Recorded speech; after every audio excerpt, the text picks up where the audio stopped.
Mais uma vez, é uma grande satisfação podermos estar aqui nesse primeiro dia da semana e que Deus possa dar graça, que Deus possa compungir os corações das pessoas e para que possam compreender que essa vida nossa aqui, ela é única, ela é curta e muito rápida.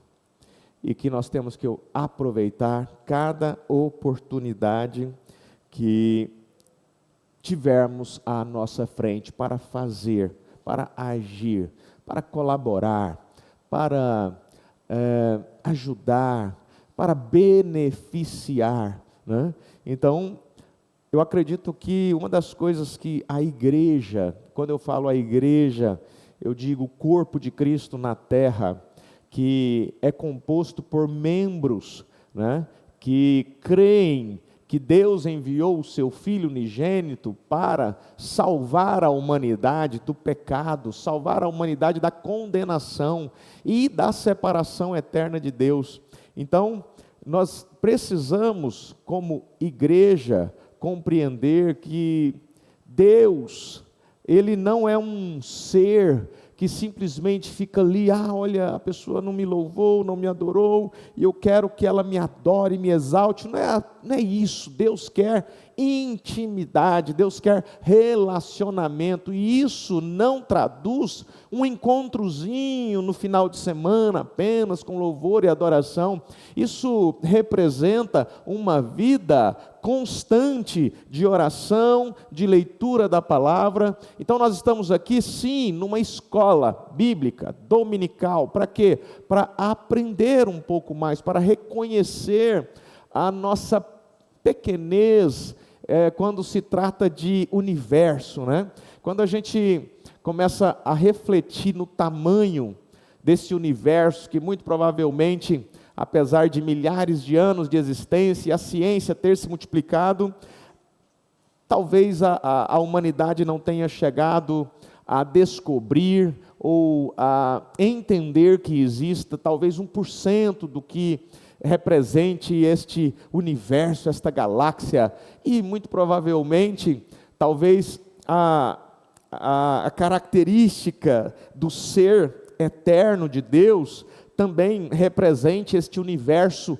infinito, sem começo nem fim, pois nunca conseguiremos realmente interpretar, traduzir o que é o universo, o que são essas galáxias. E nós fazemos parte de um planeta, né, chamado planeta Terra, criado por Deus, com uma distância do Sol tão perfeita que, se fosse um pouquinho mais perto, nós não viveríamos e queimaríamos, né? Morreríamos queimados. Se fosse um pouquinho mais distante do Sol, nós estaríamos congelando e talvez não fosse possível a existência de raça humana. Então Deus colocou a Terra realmente num lugar específico para receber a maior criação de todas, que é o ser humano, que é você, criado à imagem e semelhança do Criador.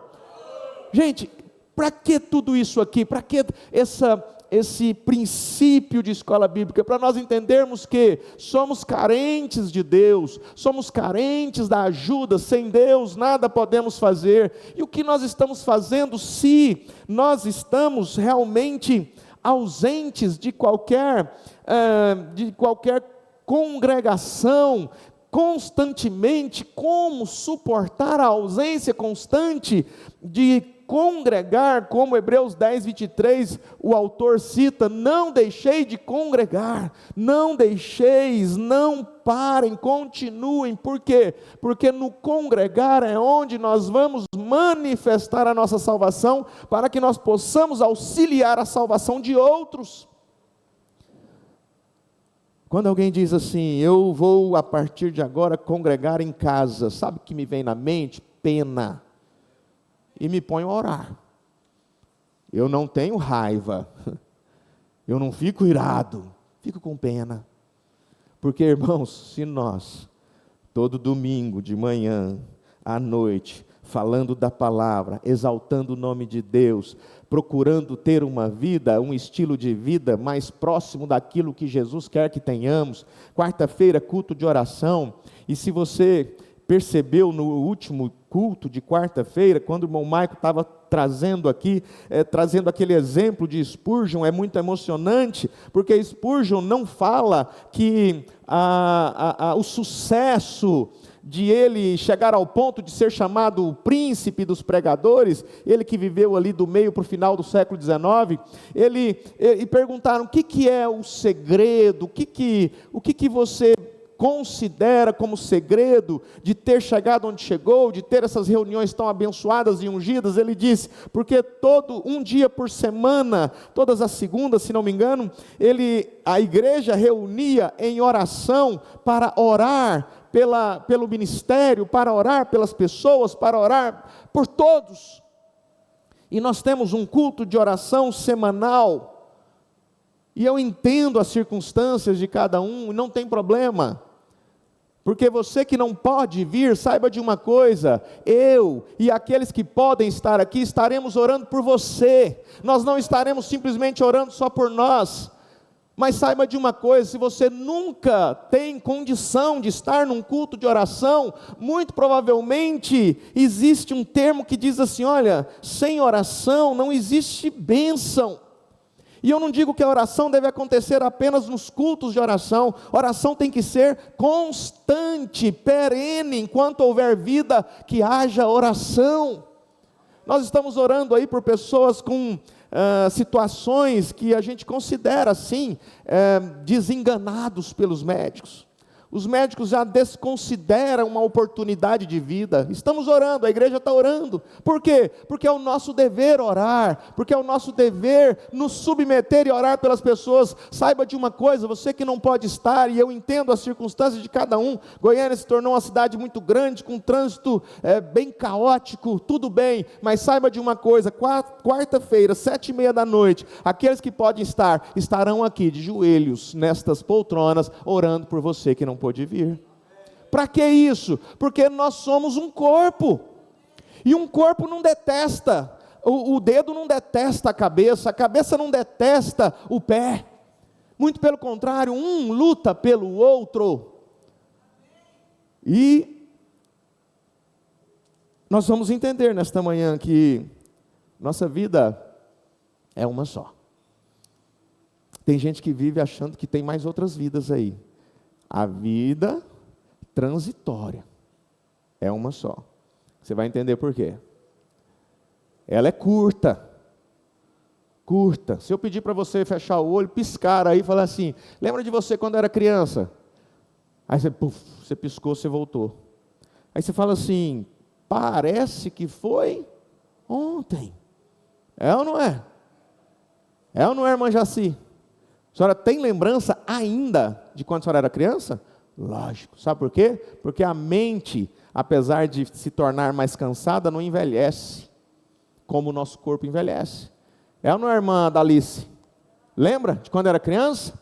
Podia comer qualquer coisa, correr na rua, sujar o pé, tomar água de torneira, né, branca de cloro, mas tudo bem.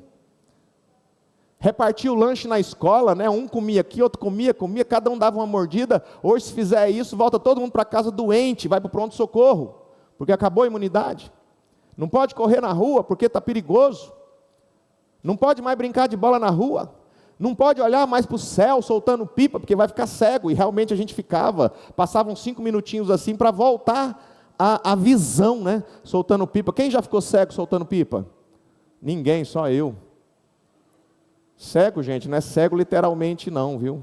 É assim, ó, você solta pipa, né, olha para o céu, você não está olhando para o sol, né? Ficar para o sol fica cego mesmo. Você está olhando para o céu e aquela claridade você não percebe. Aí você vai correndo para dentro de casa para ir no banheiro fazer alguma coisa.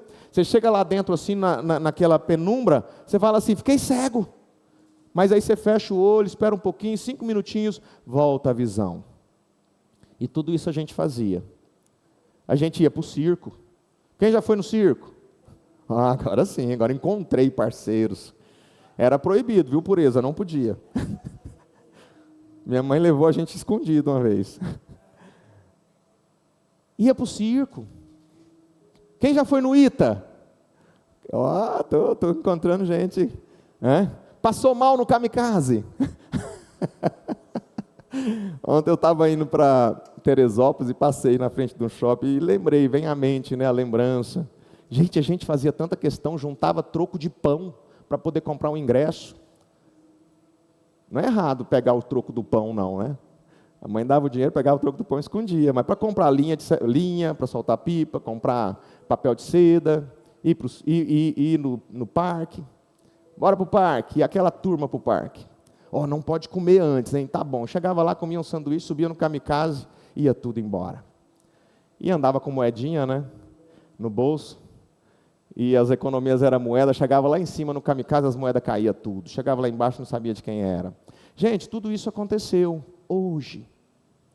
Talvez é muito difícil um circo dar o resultado que se espera, um ITA dar o resultado que se espera. Por quê? Porque hoje todas as nossas emoções estão centradas em algo, em um aparelho chamado celular. Onde dali eu extraio todas as minhas emoções. Onde dali eu produzo toda a minha a alta produção de dopamina. Obrigado, Júlia. Produção de dopamina constante. O governo deveria propor uma proposta para acabar com os jogos, aquelas máquinas, né? Puxa, sim, aquelas coisas acontecem ali. Caça-níqueis. Como que o governo vai fazer com os caça-níqueis? Gente, caça-níqueis está falindo. Os caça-níqueis estão aqui agora. É o tigrinho. Situações em que famílias estão sendo destruídas. O capital financeiro da nação, as economias da sociedade, está tudo indo em jogos de apostas, está tudo indo embora. Não tem mais atração ir no ITA com os amigos e entrar num tufão, sei lá qual que é os brinquedos de hoje, um kamikaze, uma roda gigante, olhar a cidade de cima e falar, uau, que legal. Por quê? Porque tem melhor no aparelho. Nossa, tem brinquedos fantásticos aqui no meu celular, vamos assistir? Vai chegar um tempo que eu penso assim, será que vai ter necessidade de ter atração na cidade se tudo vai ficar abaixo da produção de dopamina que o celular traz? Mas tudo isso fala de algo, e a gente sempre observa, e existe uma semelhança entre aqueles que são mesmo muito carentes e pobres, quanto aqueles que são muito ricos e multimilionários. Existe uma semelhança, são seres humanos com uma vida apenas curta e rápida, e mais, todos estão em busca de satisfazer-se as suas necessidades e ser feliz. Essa é a busca de todos. Mas aí alguém vem e diz assim, mas crente não pode ser feliz. Quem concorda com isso?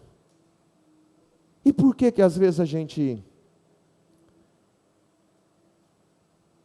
vê pessoas, né, usando a própria Bíblia, dizendo assim, a Bíblia fala que crente não pode ganhar o mundo, né, porque vai perder a sua alma. Que no mundo vocês vão ter aflição. Então tem gente que parece que é viciada em olhar para aquilo que é ruim, aquilo que traz prejuízo, né? Tem pessoas que é viciada em prever desastres. Você vai fazer um evento, e aí você faz ali o seu evento, aí a pessoa, olha, mas e se chover? Tá, então vamos propor uma tenda. Tá, mas e se acontecer uma guerra, né, entre o Brasil e a Argentina? Então, vai assim, tentando achar uma forma de fazer assim, não dá para fazer nada. Eu me lembro quando a gente ia naqueles acampamentos, né, todo meio de ano, e aí eu ficava assim, propondo, né, algumas atividades, e aí um dia a gente falou, gente, vamos fazer uma atividade legal, mas é um pouquinho mais radical, porque aí nós vamos atravessar o rio de caiaque, vai ser muito legal. Não. É muito perigoso. Eu falei, não, nós vamos colocar salva-vidas, e nós vamos colocar canoas assim, vigiando. Não sei o quê, pode ser que alguém morra, pode ser que aconteça algo. Eu falei, mas peraí, pode ser que alguém morre de lá para cá, num acidente, como aconteceu. Pode ser que aconteça um acidente aqui, alguém morra realmente, como aconteceu, isso está realmente sujeito.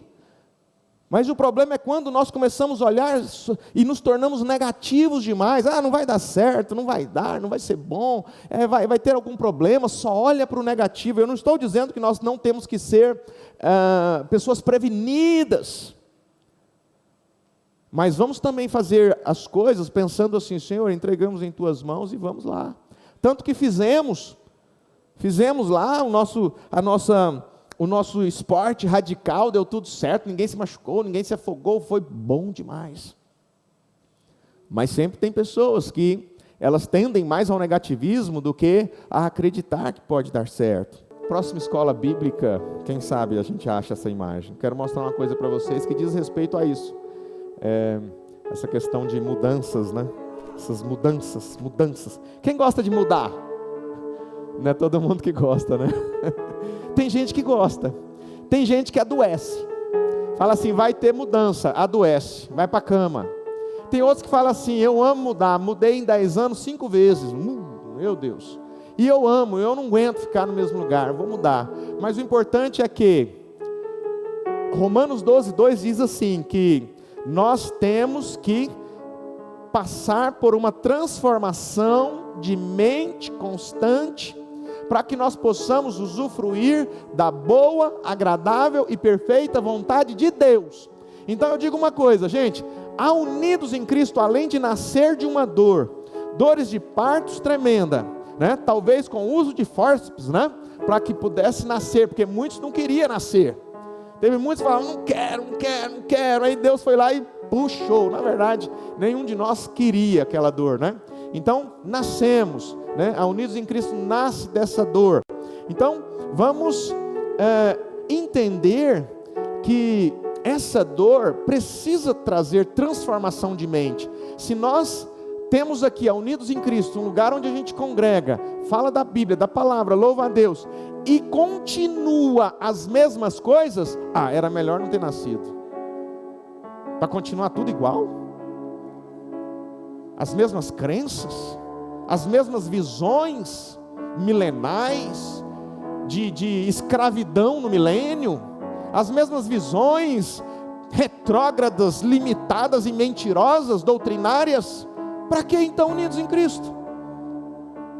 Não, para quê? A Unidos nasce sim de uma dor, mas para passar por um processo de transformação de mente. Entender que quem salva é quem?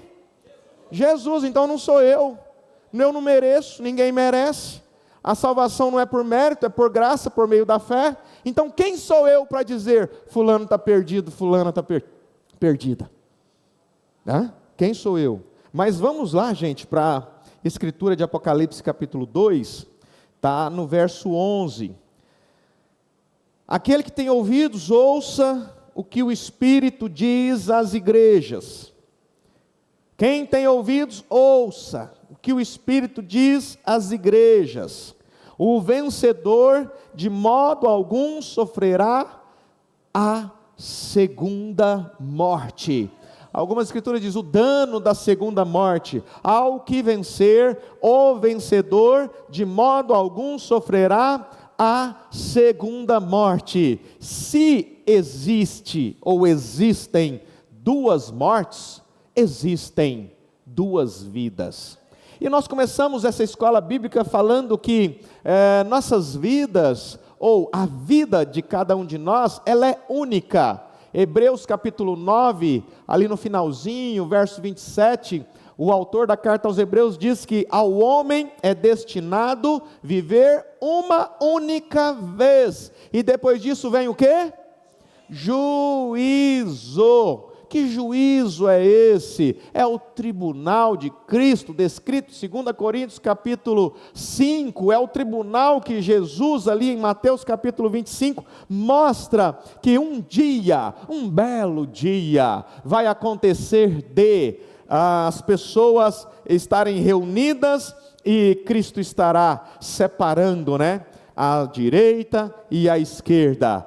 como os bodes eram separados das ovelhas. Então, isso vai acontecer para quê? Para que Jesus diga: entre para o gozo eterno. Por quê, Senhor? Porque vocês, quando viram alguém com fome, vocês deram de comer. Quando vocês viram alguém sem o que vestir, vocês deram roupas, vocês vestiram. Quando alguém estava preso, vocês realmente foram tentar libertar da prisão.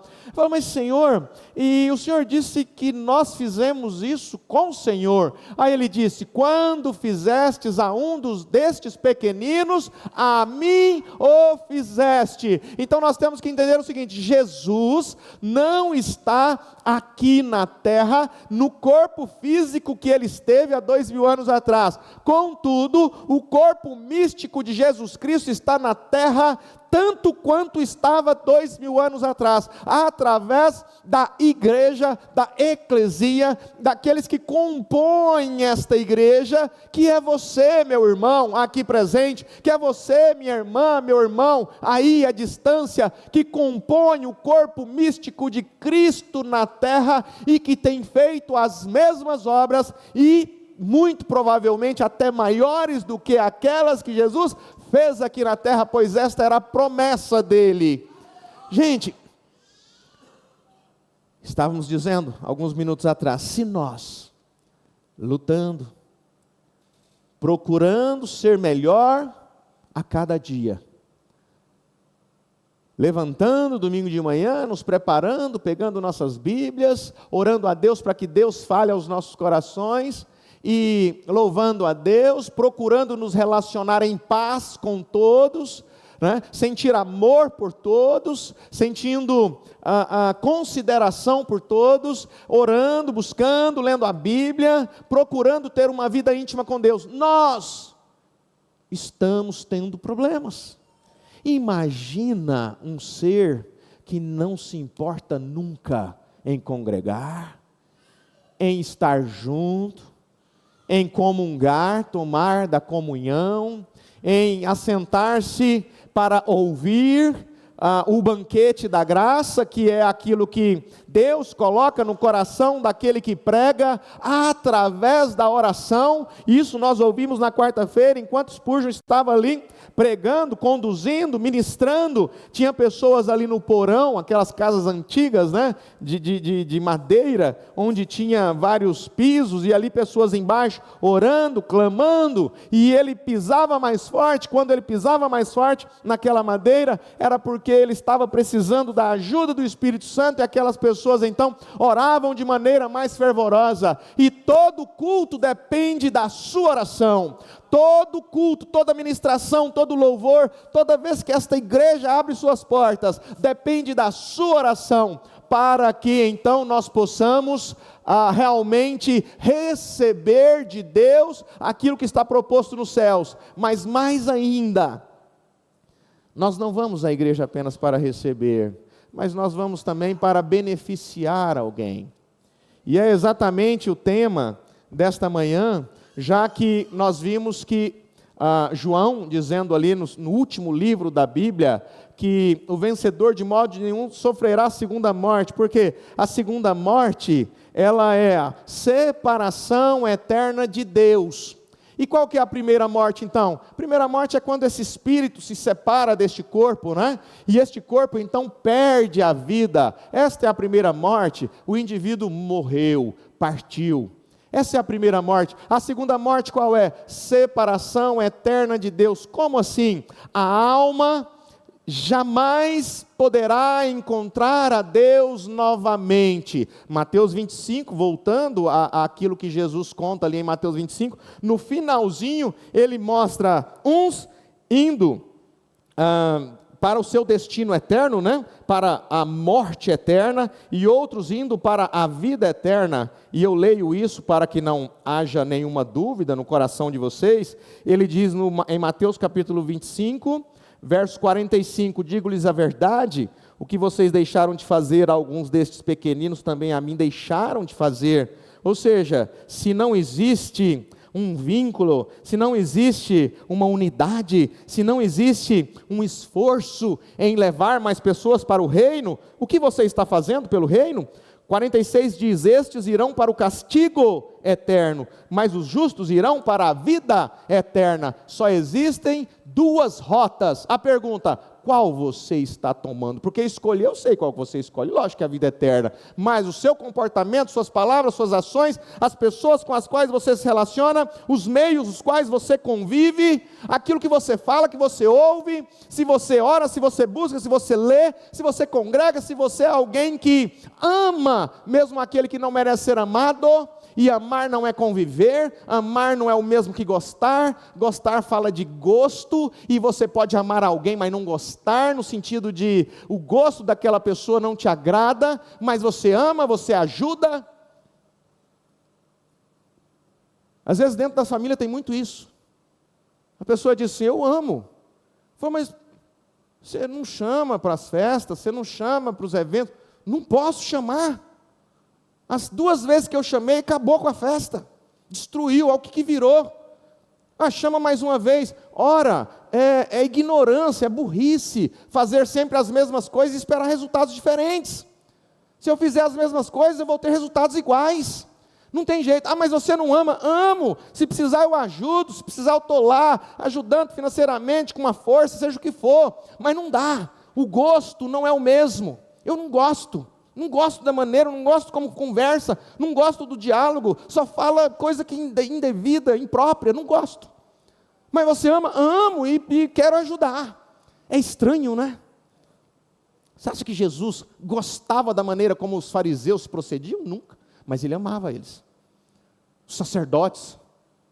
João Batista odiava os fariseus. Raça de víboras. Ora, o que João Batista estava fazendo era amando os fariseus, apresentando para eles o que realmente eles estavam manifestando. Eles achavam que eram deuses na terra. João Batista vem e bota um espelho na cara deles e fala aqui, raça de víboras, quem vos induziu a fugir da ira vindoura? E é isso que serve a igreja. O pastor podia falar tanto algo que eu gosto de ouvir. Não, igreja não serve para isso. Igreja não é para você ouvir aquilo que você quer. Às vezes, igreja, você vai ouvir algo que você não gosta, mas você precisa assimilar, você precisa digerir aquilo, e você precisa saber se aquilo é como um boldo, que é ruim mesmo, que dá ânsia, que é horrível, mas ali dentro do seu organismo, ele vai fazer um processo que é hepático, que vai te ajudar ali na digestão, e vai fazer você ficar melhor. Mas eu não gosto de boldo, mas eu preciso do boldo. Eu não gosto daquilo que é amargo, mas o nosso organismo precisa. Eu não gosto de salada, mas você precisa. Eu gosto de comer só batata frita e sanduíche. Tá. Mas criança faz o que gosta. Adulto faz o que precisa ser feito. Na verdade, o grande problema, irmãos, quando a gente olha em Efésios capítulo 5... Efésios capítulo 6, ali a gente vê como deve ser o comportamento do marido com a mulher, da mulher com o marido, dos filhos com os pais, dos servos com seus senhores. Gente, todos nós sabemos disso de cor e salteado, de trás para frente, de frente para trás. Sabe qual que é o problema? Não é saber o que deve ser feito, é fazer aquilo que nós já sabemos. O problema é que nós não estamos praticando aquilo que nós sabemos que tem que ser praticado. Aí a gente entende que a nossa razão, ela não tem tanta força quanto a nossa emoção, porque quando você sabe que precisa acordar de manhã, levantar, ir para uma caminhada, para um exercício, para uma academia, cedinho ali, fazer o seu exercício, ou no fim da tarde, chegando do serviço, você fala, vou ali fazer minha caminhada, aí esse é o racional, eu sei que precisa, eu sei que eu preciso observar aquilo que eu alimento. quando eu pedi para vocês lembrar lá de quando vocês eram crianças, talvez você comia qualquer coisa, comia pedra e não fazia mal. Engraçado, hoje se eu comer qualquer coisa começa a me fazer mal, é assim mesmo, é a vida. Jó fala que o homem nascido de mulher é de bem poucos dias, e uma vida às vezes inquietante. Moisés fala no Salmo 90 também que os nossos dias é como a erva que de manhã nasce e à tarde ela é cortada e murcha e já era. Gente, nossa vida é curta. O que eu estou fazendo para alcançar a eternidade? Ela é curta, ela é única. Existe duas mortes: morte eterna, separação eterna de Deus. Existe a morte física, que é o espírito separando do corpo. Se existe duas mortes, existe duas vidas. Existe a vida passageira, transitória, essa vida que nós estamos vivendo, que Jó fala que é de bem poucos dias, que Moisés, Davi fala que é como sopro, é como uma sombra que passa. É 70 anos, é 80 anos. Tá, no tempo que Moisés falou, às vezes as pessoas usam isso como uma profecia, não pode passar dos 80. Ora, Deus é soberano, Ele faz o que Ele quiser. Se de repente você vê gente vivendo 120 anos, não se assuste, é permissão de Deus. Ah, mas Moisés errou, então não errou não. Tem um grupo de pessoas que, por causa dos escritos do Salmo 90, isso muito, são pessoas que, é um grupo que eu não sei nem se hoje existe isso, mas talvez milhares de anos atrás, que pegavam esse texto e levavam ao pé da letra, e as pessoas chegavam a 70 anos, sabe o que eles faziam? Matavam. Por quê? Porque Moisés falou que tem que ser. Imagina. Acabou. Não. As pessoas esquecem da soberania de Deus. As pessoas se esquecem que Moisés está falando ali o seguinte: mesmo que passe dos 70, mesmo que passe dos 80, mesmo que chegue dos 120, vai acabar. E essa é a nossa vida perene. Só que nós temos que pensar na vida vindoura, que é a vida eterna. E a pergunta que paira todos os dias em nossas vidas é: o que estou fazendo para herdar o reino dos céus? Portanto, a vida eterna. Gente, você não precisa nem... eu diria assim, olha, viver com Cristo, a Bíblia não é muito assim, enfática não. Você não precisa nem viver com Cristo não. Mas se você morrer sem Cristo, vai dar ruim. Tem muita gente que não acredita no diabo, não. Não, isso não existe, não. Aí vai chegar lá, né? Morreu sem Cristo. Rapaz, eu nem cria que você existia, por que eu estou aqui? Foi porque é o seguinte: para cá, você não precisa ter fé para vir. Você não precisa acreditar em mim. Você vem sem crer. Onde você precisa ter fé para ir? É para a glória, é para a eternidade. Não precisa ter fé para a segunda morte. A segunda morte, a única coisa que precisa é desobediência da palavra de Deus. Desobedecer.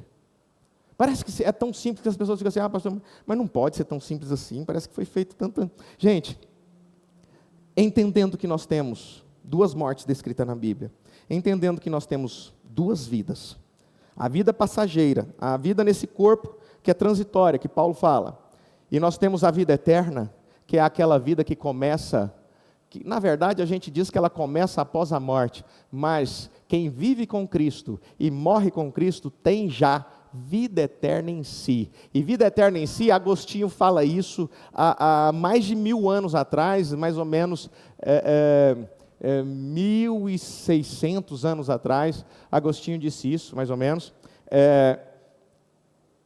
que a eternidade, para aquele que vive em Cristo, vive com Cristo, que recebeu o novo nascimento, ela representa um eterno presente. Sabe o que é isso? Aquele que valoriza o que tem hoje, aqui e agora, que não vive simplesmente projetando o futuro, que vai ter, como vai ser, para onde vai ir. Quando eu ter, eu sou feliz. Quando eu possuir, serei feliz. Quando eu viajar, eu vou ser feliz. Quando eu me casar, quando eu adquirir, quando eu for, serei feliz. Então, aquele que vive hoje o eterno presente, que significa esse eterno presente? É o momento, é a batida do relógio. É agora. Às vezes tem gente aqui que está pensando amanhã, que está pensando como é que vai ser o sabor do almoço, se vai ser gostoso, como tem sempre sido, se amanhã vai ter que ir em lugar, amanhã tem que responder um processo, amanhã tem que conversar com o pai, amanhã tem que conversar com o diretor, amanhã possivelmente na empresa vão me chamar. Gente, isso não é viver o presente. Isso não é viver esse eterno presente que Agostinho fala.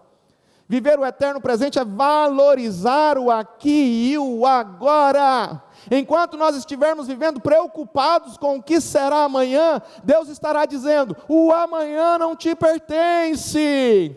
Simplesmente ore, busque, entregue em minhas mãos e faça o que tem que ser feito, porque só deixar para lá também não vai dar em nada. Então, já que nós temos essas duas mortes, temos essas duas vidas, né, essa vida perene, passageira, e essa vida eterna, nós, quando olhamos para aqui o Antigo Testamento, e nós vemos aqui no segundo livro dos Reis, no capítulo 4, interessante, duas histórias falando disso, os benefícios por beneficiar ao próximo com amor. Quando? Nessa vida. Não espere ter mais. Às vezes você não pode esperar o amanhã para fazer aquilo que precisa ser feito hoje. Porque às vezes as pessoas buscam apenas benefícios para si. Mas hoje nós vamos falar dos benefícios por beneficiar ao próximo com amor. Que amor é esse? Aquele amor de 2 Pedro, capítulo 1, que fala da natureza de Cristo, que é chamado de amor ágape.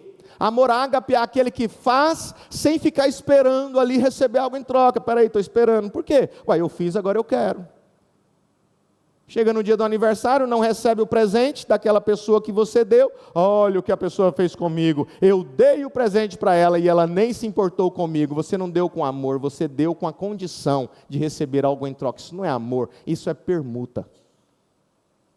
Amor ágape faz sem que espere algo em troca. E muito mais ainda, faz para aqueles que você tem certeza que não tem condição de fazer nada por você. Mas aqui em 2 Reis capítulo 4, conta a história do verso 1 ao verso 7, de uma mulher que perdeu seu marido, perdeu o provedor, perdeu aquele que auxiliava ali nas despesas de casa, que ajudava, colocava o pão sobre a mesa, e ela vai a Eliseu, o profeta de Israel, ela vai a Eliseu e fala: olha, meu marido morreu, era um homem de Deus, mas ele deixou muitas dívidas, e sabe o que está acontecendo, Eliseu? Eles querem levar os nossos filhos para saldar as dívidas. É um homem de Deus, mas parece que descontrolado. Vamos ter uma visão diferente desse texto, tá? Eu sei que todo mundo, nossa, que mulher de fé, olha como ela encheu ali os cântaros de azeite, né? Mas vamos olhar de outro ângulo. Vamos olhar como um ser humano, como uma pessoa que agiu e ela conseguiu algo, mas vamos olhar de uma forma diferente com que todo mundo olha. Vamos olhar para essa mulher como alguém que tinha um marido espiritual, mas muito pouco equilibrado financeiramente, por ter deixado grandes dívidas ao ponto de eles quererem vir e tomar os seus filhos para saldar as dívidas. Então ele partiu, e o alerta que fica para nós, os maridos, os homens, nós precisamos tomar cuidado até para partir, né? Para não deixar a família desamparada como essa mulher ficou. Mas essa mulher foi na pessoa certa? Foi. Ela foi no homem de Deus? Ela foi. Ela procurou beneficiar-se do que o homem de Deus poderia fazer por ela? Sim. O que ela falou? Olha, eu preciso de ajuda. Eliseu falou assim: o que você tem aí? O que ela falou que tinha? Primeiro ela disse que não tinha nada. Gente, eu não sei quantos filhos ela tinha, mas quem tem filhos pode dizer que não tem nada? Eu estou mostrando para vocês o outro ângulo de olhar para essa história. O que você tem aí? Tinha a casa, tinha os filhos, tinha a vida, tinha a saúde. Às vezes nós temos que tomar cuidado com as nossas respostas quando somos perguntados: o que você tem? Eu não tenho nada. Como assim? Seu pai, sua mãe, seus filhos, o círculo de amizade, a igreja, a comunidade, os bens.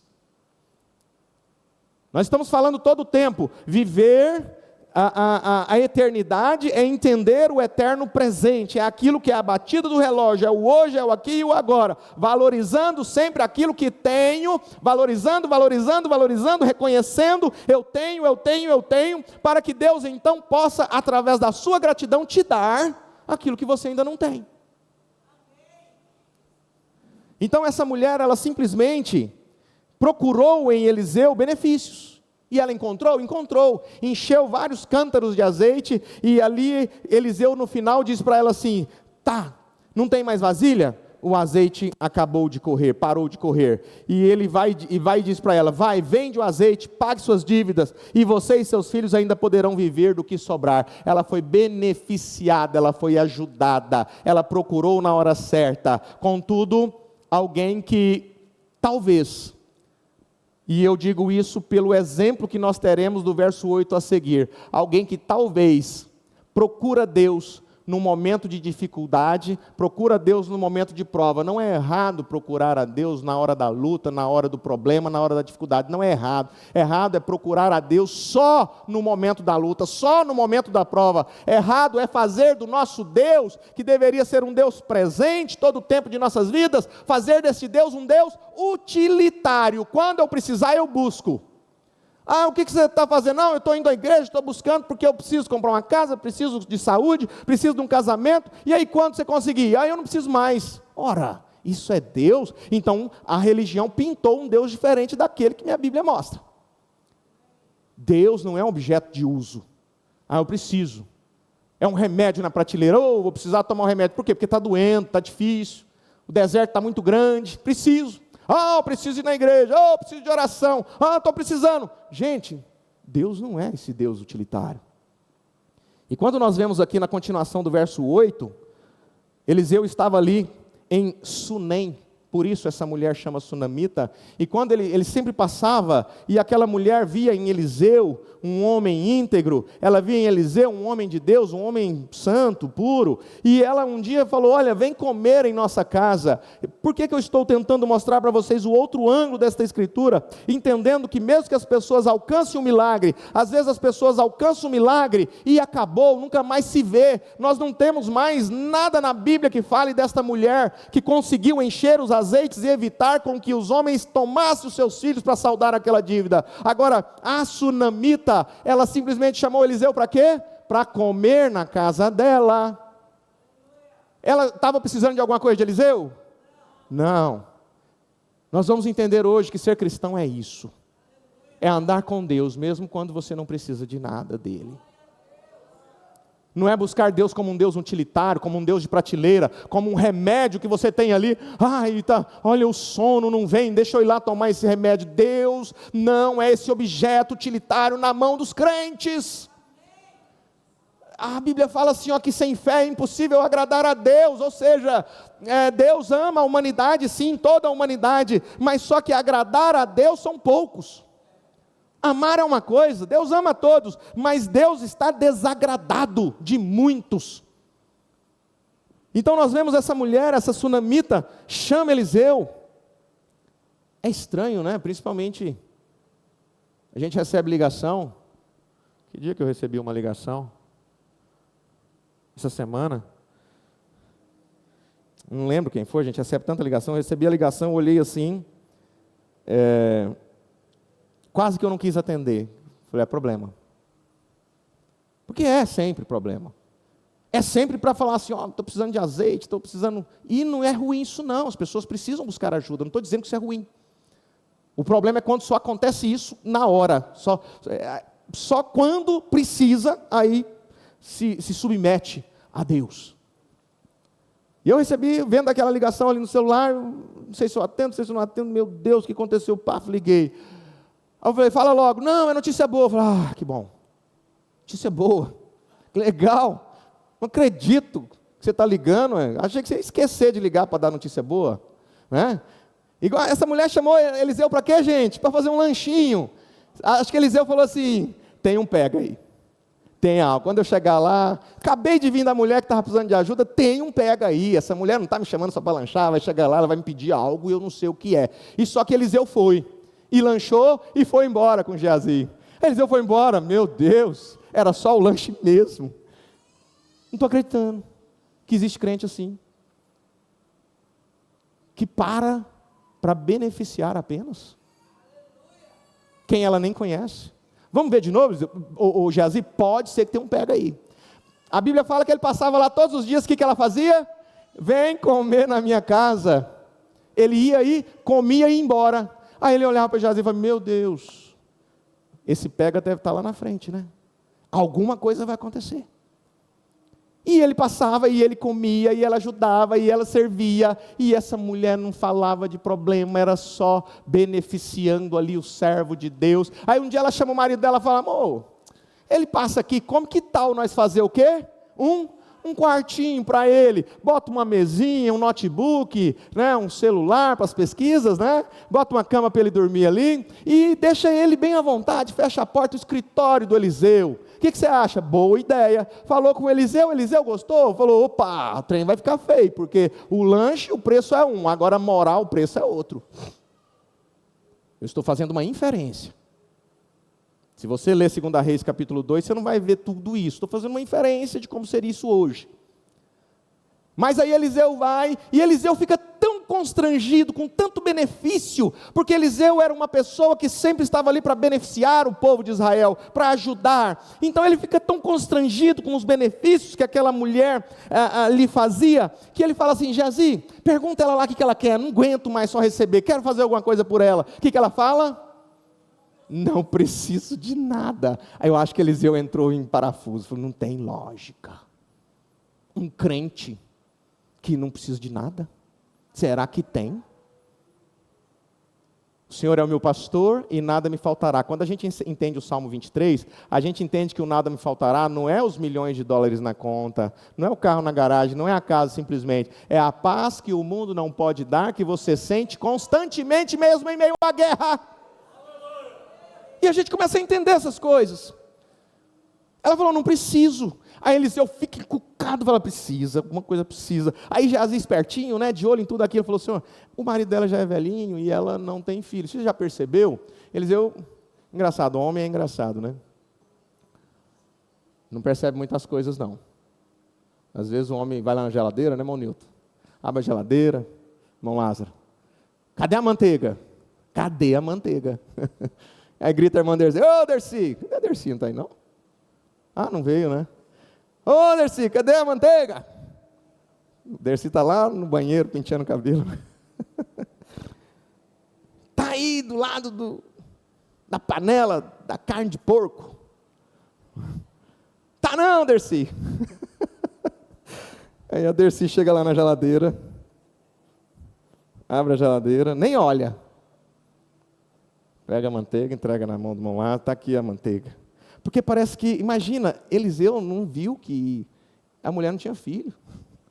Não percebeu, quer dizer, não é que não viu, não percebeu. É? Muito rica. São algumas observações, muito rica. Ela estava simplesmente fazendo de forma generosa aquilo que Deus colocou no coração dela. E então, Eliseu pergunta, não tem. Aí já existe o chefe. Você viu que ela não tem filho? Então tá. Eliseu chegou lá e falou o que para ela? No tempo determinado você vai ter um filho. Ela fala assim, para com isso. Não precisa disso, você não está aqui para isso. Não brinque comigo, não faça isso. No tempo determinado você vai ter um filho. Ela vai, passa um ano, o que acontece? Nasce o bebê. Ela não pensava nisso. Ela não estava doente por causa disso. Mas aquele bebê nasce e ele começa a crescer, vai trabalhar com o pai, o que acontece? A cabeça começa a doer, leva ele para casa, a mãe pega ele no colo, e o que acontece com o milagre? O milagre morre. Ah, não. Ela fala, peraí, não foi eu que pedi isso aqui. O que eu fiz pelo profeta não foi para receber isso. Quer saber de uma coisa? Eu sei onde eu vou novamente. Eu sei onde eu vou procurar ajuda. Sela aí o jumento, aí, sela aí o animal que eu vou subir. Só pare quando chegarmos no profeta. Aí Geazi vem correndo na direção dela. Eliseu fala assim, vai lá e pergunta a ela se vai tudo bem com ela, com a família. O que ela fala? Por que ela fala que vai tudo bem, gente? Porque Geazi não era a pessoa que lhe ajudaria naquela situação. E quando alguém é inteligente o suficiente para saber que não tem que estar contando nada para pessoas que não podem te ajudar, começa a ter mais vitórias. Ela entendeu que ela não precisava contar nada para quem não tinha condição de ajudar ela. Ela sabia que quem iria ajudar era ele. Ela chega lá e Eliseu fala, e aí vai... ela abraça e ele vê que ela está amargurada, e aí Eliseu faz assim, quem sabe, né? Geazi, pega aqui meu bordão, pega aqui meu cajado, vai lá. Ela fala assim, não, se o senhor não for, eu não vou. É contigo. Que mulher sábia. E a Bíblia parece que vai assim, que mulher é essa? Que fé é essa? Que crente é essa? Que esposa é essa? Que mãe é essa? E a Bíblia parece que vai gostando de falar sobre ela. A outra já ficou lá no verso 7, nunca mais apareceu. Precisou só do benefício de Eliseu. Agora essa não, ela estava lá, todo o tempo, e a Bíblia vai narrando quem é ela, e aí Eliseu fala, tá bom, vou lá, Eliseu vai, e chega lá, e Geazi tenta ressuscitar o menino, não consegue, mas Eliseu vai e ressuscita o menino, pronto, acabou, que maravilha, Eliseu faz por aquela mulher os benefícios muito maiores do que aquelas que ela fez por ele, os benefícios por beneficiar o próximo com amor, é esse. Às vezes os benefícios não vêm nem do próximo, os benefícios vêm de quem? De Deus. Mas aí acabou? Aí se você passar um pouquinho mais para frente, no capítulo 8, houve uma grande fome, devido ao cerco de Israel, né, feito pelo rei da Síria, e a mulher beneficiou Eliseu, não beneficiou? A Bíblia não fala que Eliseu contou para outra mulher o que iria acontecer. Agora um profeta falou, olha, vai haver uma fome. Sai aqui com a sua família daqui da terra, porque vai haver uma fome, vai haver um cerco por 7 anos. Sai, foge, se resguarda em algum lugar e depois você volta. Informação privilegiada para quem beneficia o próximo com amor, mesmo sem esperar algo em troca. O que eu quero mostrar para hoje, nesta manhã, é a nossa vida é uma só, é curta, é rápida. E o que você está fazendo até agora? Que não beneficia, que não ajuda, que não socorre. Agora, quando eu falo que não, na verdade eu olho para vocês e vejo uma igreja que ajuda, que socorre, que beneficia, que é generosa, mas eu tenho que falar isso por quê? Porque tem uma câmera me filmando, jogando para a internet, e existem pessoas nos assistindo que até agora não parou para refletir que não veio nesta vida para se salvar, veio nesta vida para salvar o maior número de pessoas e proporcionar a entrada ao reino. Um dia Jesus vai perguntar, quem você levou ao reino? Senhor, eu me salvei. Não pergunto se você se salvou, eu pergunto quem você proporcionou entrada ao reino. Ninguém, não adianta nada. Você nasceu e foi um inútil. Agora, proporcionar a entrada ao reino é subir num púlpito, pregar, é cantar? Não. Aquela mulher fez, não foi uma pregadora, não foi nada disso, está aqui na Bíblia, capítulo 8, Eliseu, com essa informação privilegiada, fala, sai da terra, vai ter fome. Ela sai. Ela vai ali para as vizinhanças dos filisteus. E a fome dura 7 anos. Ao final de 7 anos, 2 Reis 8:3, ela voltou a Israel e fez um apelo ao rei para readquirir sua casa e a sua propriedade. Gente, o que Eliseu perguntou para ela no capítulo 4? O que podemos fazer por você?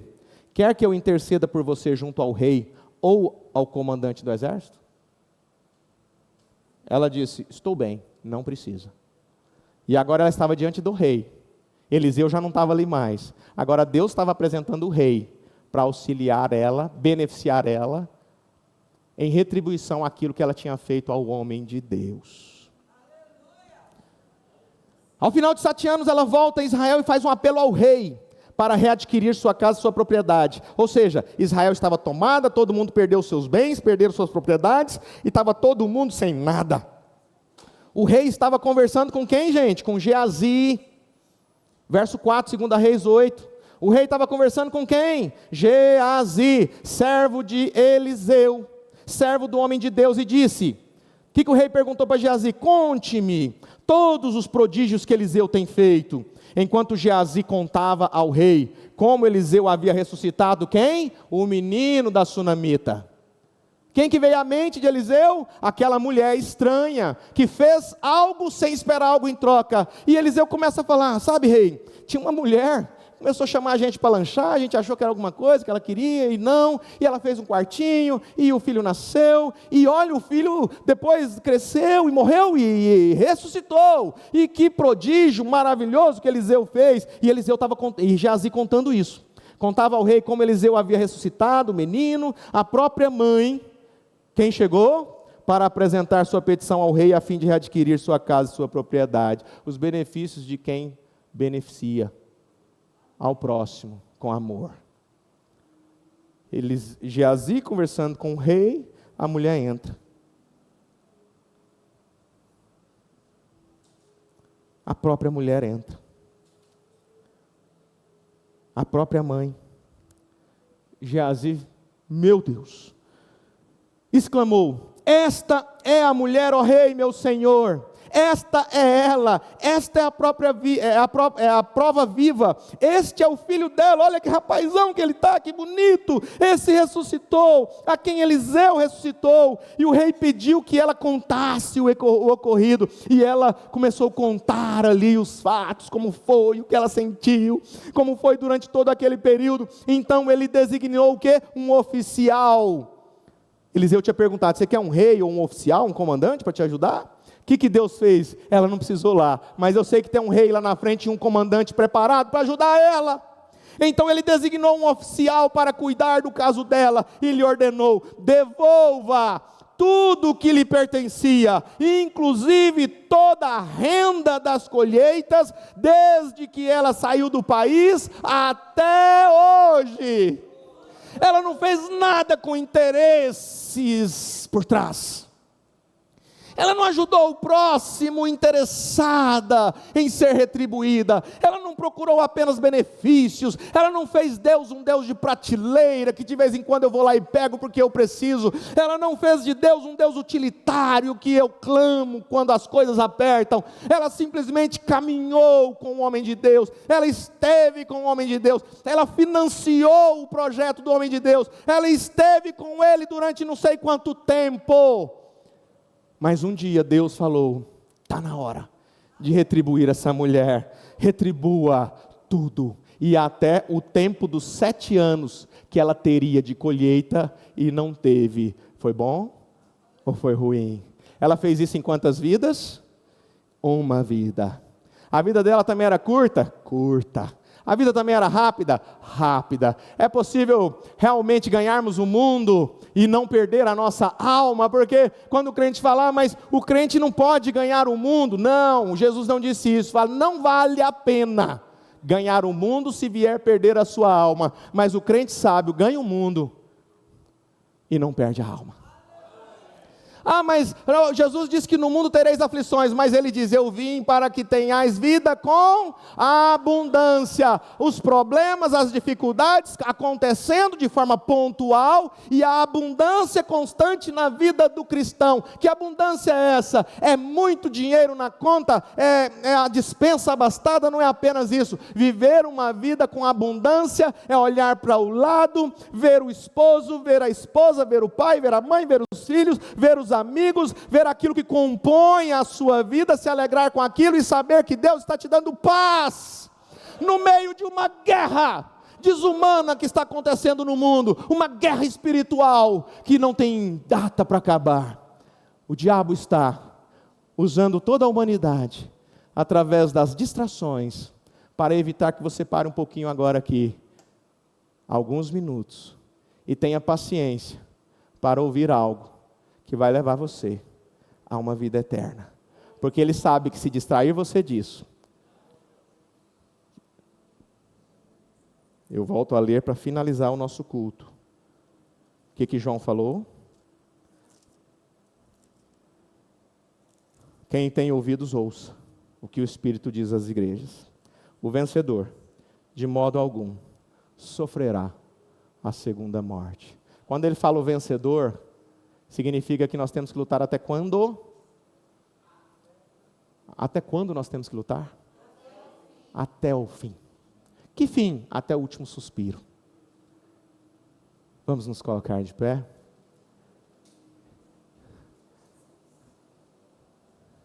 Eu passei um pouco do tempo hoje, é 11h30 o nosso período, mas é porque teve aquelas preliminares e eu precisava concluir essa questão dos benefícios. Mas o almoço sempre fica pronto meio-dia, né? Cravado.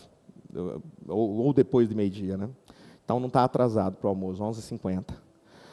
Nosso Pai Celestial, nós agradecemos ao Senhor por estes períodos, os louvores que tivemos, a vida abundante, Pai. Agradecemos até pelas lutas, pois é através das lutas que alcançamos vitórias, e pedimos ao Senhor que não nos deixe só jamais. Não retires de mim o teu Espírito. Foi o pedido de Davi, quando estava ali em desespero, e nós pedimos: Pai, não retires de nós o teu Espírito Santo. Continue nos conduzindo, continue nos guiando. Dá saúde a este que está na internet, está ouvindo, está aceitando, está glorificando, está dando glória a Deus. Dá saúde para ela, Senhor, dá saúde para ele, cura ela dessa enfermidade, cura ele deste mal. Os que aqui estão presentes sejam ajudados nesta manhã, que estas palavras possam ser tônico na vida de cada um durante a semana, durante o mês, durante a vida, em o nome do Senhor e Salvador Jesus Cristo. Todos podem dizer um amém? Amém. Amém.